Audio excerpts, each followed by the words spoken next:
¿qué tal? Hoy vamos a hablar sobre las apariencias. Aunque en la actualidad hay más libertad de expresión, ciertamente uno llega a confundir qué es ser libre y qué es tener un disfraz puesto. Las personas estamos acostumbradas a dar buena impresión, a seguir ciertos patrones impuestos por la sociedad, por los padres, por los amigos incluso, o por tonterías que uno mismo cree que son importantes cuando en realidad no lo son. Por ejemplo, bueno, hoy en día considero que está de moda de nuevos como ser snob, es decir, pretender ser y pertenecer a cierta clase, hacer ciertas cosas para encajar con cierto tipo de personas y dar una apariencia de ser una determinada persona con ciertos gustos, con ciertas maneras, con el objetivo de lucir bien. Y muchas veces esto no es real adentro. A veces uno mismo ni se lo cree. Y bueno, también no me tomen a mal.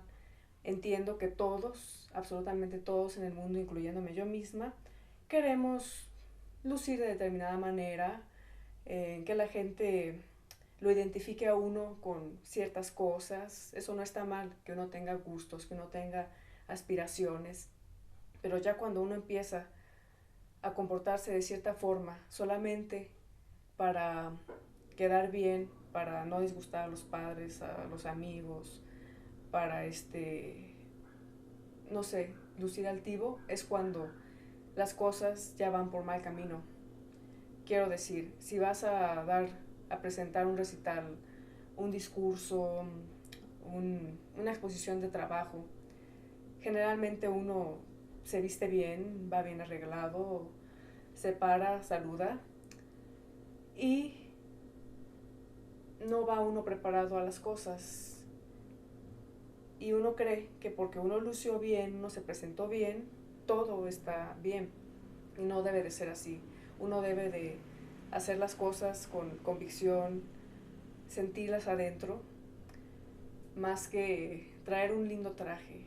Digo, si vas a ir a cantar, es más importante cómo cantes que cómo vas vestido. Desgraciadamente hoy en día pues nos acostumbran a que tu imagen lo dice todo, pero no es cierto. La imagen es una mínima parte de lo mucho que hay dentro de un ser humano. Lo que dice todo es lo que realmente uno siente, independientemente de si la gente lo toma en serio o no lo toma en serio, si les agrada o no. Hay que tratar de ser veraces para con uno mismo, porque al final de cuentas el beneficio es para uno mismo, la felicidad es para uno mismo. Y bueno, yo los invito a analizar esta cuestión. Ustedes viven su vida en base a lo que ustedes quieren adentro o en base a lo que la sociedad, los padres, el mundo exige y quiere de ustedes. Bueno, esto fue Platicando con Manchitas.